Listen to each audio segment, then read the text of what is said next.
गुजरात में भारतीय जनता पार्टी की बम्पर जीत हुई है। ये ठीक ऐसे ही है जैसे दिल्ली में आम आदमी पार्टी की जीत होना।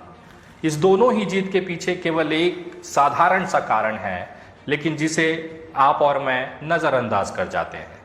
आज मैं सुबह से देख रहा हूँ बहुत बड़े बड़े पत्रकारों, उनके विश्लेषण में भी यह बात कहीं ना कहीं गुम सी दिखी हुई है। ये पार्टी के चुनाव जीतने के लिए सबसे महत्वपूर्ण पैमाना होता है, लेकिन लोग इसे नज़रअंदाज कर देते हैं। मैं आज आपको दिखाना चाहूँगा वो तथ्य जिसके आधार पर आप तय कर सकते हैं कि किस राज्य में कौन सी पार्टी जीत रही है।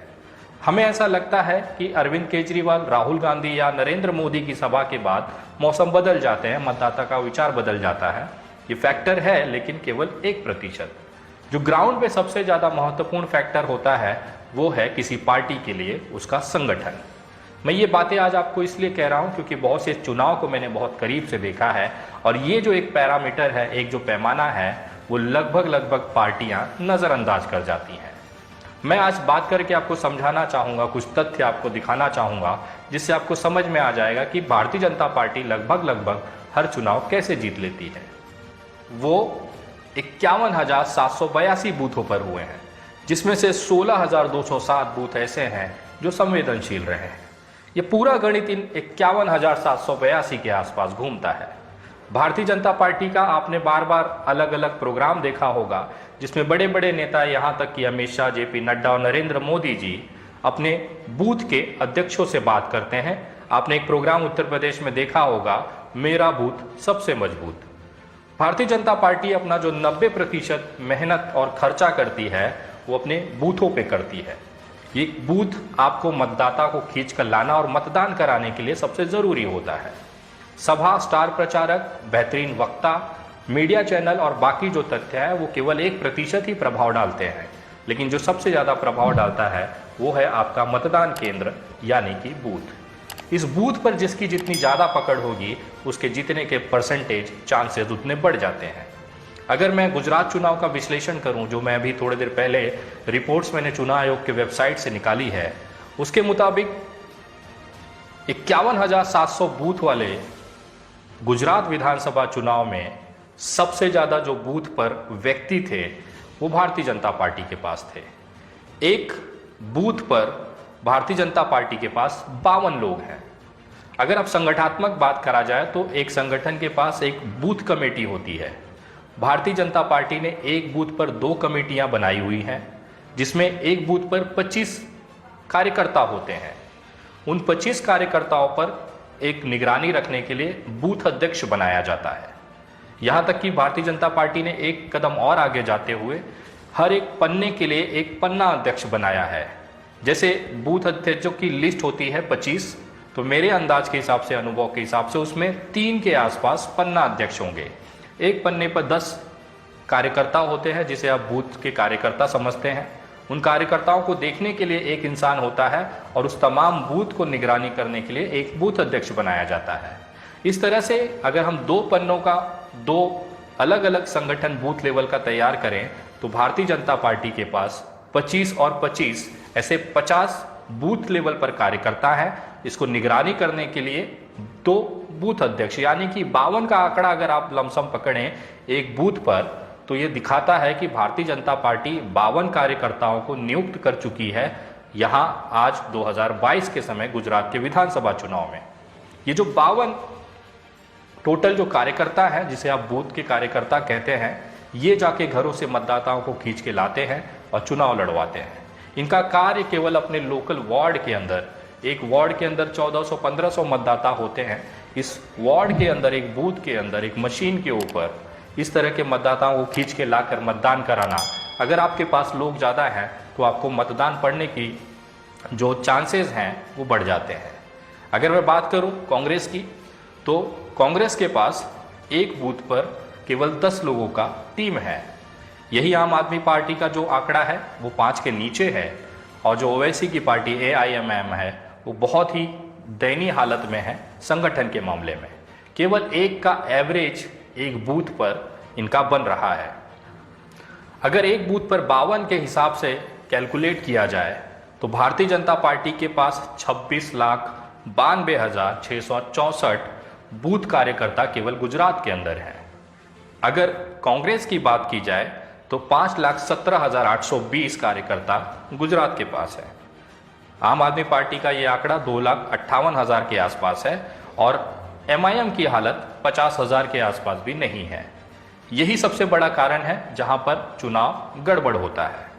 अगर आपको साधारण भाषाओं में बताओ जाओ तो ये तो बूथ कार्यकर्ता है, लेकिन जिस दिन मतदान होता है उस दिन और संख्या में लोग बूथों पर काम करते हैं, जिसमें पोलिंग एजेंट होते हैं, टेबल पे कार्यकर्ता बिठाए जाते हैं और एक बड़ा कार्यकर्ता का तबका होता है जो घरों से, अपने वाहनों से, अन्य साधनों से आपको बिठाकर मतदान केंद्र तक ले जाते हैं, वोट कराते हैं और वापस आपको घर छोड़ते हैं।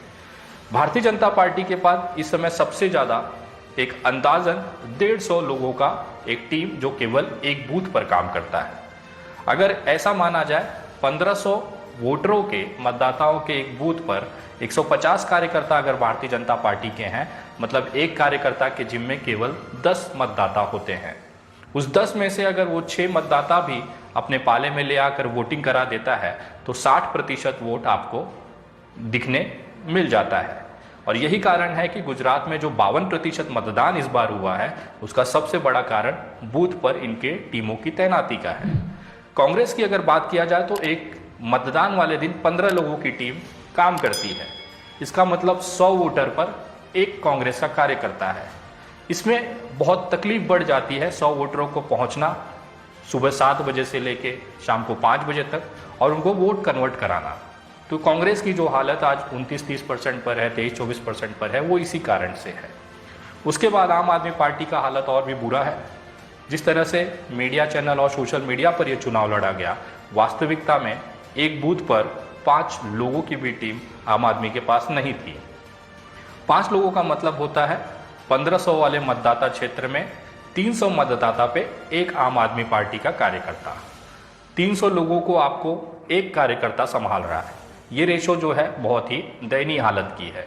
उसके बाद एमआईएम का हालत तो ये है कि 1500 बूथ पर 1 या 2 कार्यकर्ता उनके कार्यरत रहते हैं। जो 700 के आसपास का एवरेज आप पकड़िए कि एक इंसान के जिम्मे 700 मतदाता होते हैं, वो आपको वोट कन्वर्ट कराना और बूथ को मैनेज करना, ये दोनों चीज़ें संभालता है। तो ये कारण है बूथ लेवल के कि जहाँ पर वोटिंग खिंचवा कर डलवाना सबसे बड़ा कार्य होता है। और इसमें अगर आप देखेंगे तो भारतीय जनता पार्टी गुजरात में सबसे ज़्यादा आगे है। अगर एमसीडी दिल्ली की बात की जाए तो ये मामला उल्टा पड़ जाता है। वहाँ पर हर एक बूथ पर करीबन 150 से 200 का एवरेज आम आदमी पार्टी के बूथ कार्यकर्ताओं का है। शायद यही कारण है कि दिल्ली में अरविंद केजरीवाल को हराना लगभग नामुमकिन सा हो जाता है, क्योंकि उनके बूथ की जो शक्ति है वो उनके कार्यकर्ताओं के पास होती है। वो घरों से आपको मतदाताओं को निकालते हैं और मतदान कराते हैं। ये जिसके पास ये संख्या ज़्यादा होगा वो वहाँ का राजा होगा। एक बहुत ही साधारण सा टेक्निक है जिसे लगभग हर पार्टियाँ जानती है लेकिन नज़रअंदाज कर देती है। दूसरा जो सबसे बड़ा फैक्टर ये था कि आपको चुनाव में किस लेवल पर लड़ रहे हैं। नॉर्मली कुछ लोग होते हैं जो केवल चुनाव लड़ने के लिए लड़ते हैं, लेकिन एक तबका ऐसा होता है जो चुनाव जीतने के लिए लड़ता है। उसके लिए आपको मेहनत करता हुआ दिखेगा।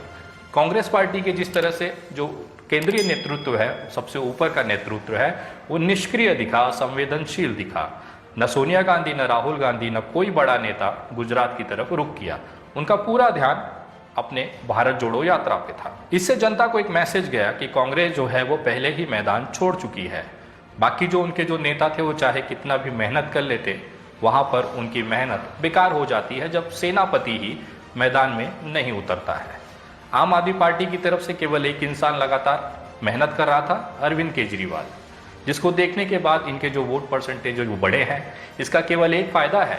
भले ही आम आदमी पार्टी गुजरात चुनाव में कुछ बेहतर नहीं कर पाई है, लेकिन उनको वोट परसेंटेज के हिसाब से अब एक राष्ट्रीय पार्टी का दर्जा मिल जाएगा, जो इस देश में केवल 6 हैं। 7वीं जो पार्टी बनेगी वो आम आदमी पार्टी एक राष्ट्रीय पार्टी के तौर पर नामांकित हो सकती है। कांग्रेस की दयनीय हालत, आम आदमी पार्टी की मेहनत, कहीं ना कहीं ये जो आपस में वोटों का बंटवारा हुआ है, क्योंकि 2017 का अगर विधानसभा चुनाव देखा जाए तो कांग्रेस के पास 40% का वोट शेयर था, लेकिन अब ये वोट शेयर 2 पार्टियों में बढ़ चुका है, आम आदमी पार्टी और कांग्रेस। कांग्रेस की निष्क्रियता और असंवेदनशीलता की जो कारण है उसका फायदा आम आदमी पार्टी को वोट कन्वर्शन में मिला है, लेकिन इन दोनों की लड़ाई में भारतीय जनता पार्टी का वोट शेयर बढ़ चुका है। क्योंकि गुजरात में भारतीय जनता पार्टी के कार्यकर्ताओं ने लोगों को ये महसूस कराया कि कांग्रेस भी नहीं जीत रही है, आम आदमी पार्टी भी नहीं जीत रही है, तो जो जीत रही है उसे अपना वोट दीजिए, अपना वोट खराब मत कीजिए। नॉर्मली ये जो कहानी है हर विधानसभा क्षेत्रों में लागू होती है। दिल्ली के एमसीडी में भी यही हालात दिखाए गए कि दिल्ली के अंदर केवल आम आदमी पार्टी का ही कार्यकर्ता जगह जगह चप्पे चप्पे बनाए गए हैं, उनके बूथ्स हैं, उनके लोग एक्टिव हैं। यही कारण था कि दिल्ली में अरविंद केजरीवाल की शानदार जीत एमसीडी में हो पाई है। इसके अलावा जिस भी पार्टी के पास अपना बूथ लेवल का संगठन होगा उसी के लिए ये जीतना बहुत बड़ा आसान हो जाता है। आम आदमी पार्टी और ख़ास तौर पर एआईएमआईएम के लोगों को मैं कहना चाहता हूं कि सोशल मीडिया पर लड़ाई लड़ने से बेहतर है अपने ज़मीनी स्तर पर बूथ लेवल पर कार्यकर्ताओं को खड़ा करना। भले ही आप किसी भी जात धर्म वैचारिक मुद्दे पर लड़ते हों, लेकिन जब तक आपके पास संगठन और मजबूत संगठन नहीं होगा तब तक आप कोई भी चुनाव न जीत पाएंगे न उसे ठीक से लड़ पाएंगे। आज से कुछ साल पहले कांग्रेस 125 साल पुरानी पार्टी लगातार 70 सालों तक सत्ता में इसीलिए काबिज रह पाई, लड़ पाई, बैठ पाई क्योंकि उनके पास एक मजबूत बूथ लेवल का संगठन था। धीरे धीरे ये जो बूथ लेवल का संगठन कांग्रेस का था वो शिफ्ट होकर अब भारतीय जनता पार्टी के पास है। और भारतीय जनता पार्टी के साथ एक बेनिफिट ये भी है कि इनके पास बहुत सारे ऐसे अलग संगठन हैं। भारतीय जनता पार्टी की अपनी खुद की टीम है, इसके अलावा आरएसएस, वीएचपी, विश्व हिंदू परिषद, बजरंग दल और अन्य ऐसे छोटे संगठन हैं जो चुनाव के समय में भारतीय जनता पार्टी को सपोर्ट करके मतदाताओं को वोटिंग के टाइम कन्वर्ट करते हैं। तो ये कुछ तथ्य है जिसे लगभग हर यूट्यूबर, हर पत्रकार ने अवॉइड करना चाहा, लेकिन असली जीत का कारण लगभग यही पैमाना होता है। जिन्होंने भी चुनाव को बहुत करीब से देखा है वो मेरी बातों से सहमत हो सकते हैं।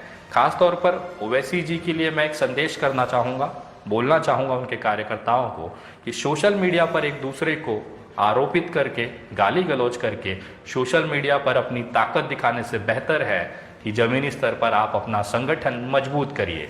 भले इसके लिए अगला 10 साल जाएगा, लेकिन एक दौर ऐसा आएगा जब एमआईएम को भी लोग गंभीरता से लेकर चुनाव में उन्हें सीटें जिताएंगे। जिस हालत में आज से 10 साल पहले आम आदमी पार्टी थी, आज उसी हालत में एआईएमआईएम है। हो सकता है जिस तरह से आज 3 राज्यों में अपना एक बड़ा वोट शेयर लेके आम आदमी पार्टी उभरी है, एक समय में भी एमआईएम के कार्यकर्ताओं की मेहनत की वजह से एमआईएम भी देश में एक राष्ट्रीय पार्टी तक पहुंच सकती है। लेकिन उसके लिए ज़मीनी स्तर पर आपको मेहनत करने की ज़रूरत है।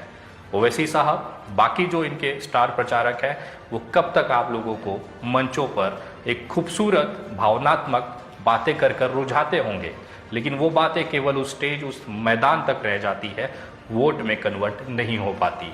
और वोट में ना कन्वर्ट होने का सबसे बड़ा कारण है कि एमआईएम के पास आज के तारीख में कोई भी कार्यकर्ता बेस नहीं है। ये रिपोर्ट आपको कैसी लगी इसके बारे में कमेंट करके ज़रूर बताएं। वीडियो को शेयर करें और वापस मिलेंगे अगले किसी ऐसे ही ज्वलंत मुद्दे पर। तब तक के लिए जय हिंद, जय महाराष्ट्र।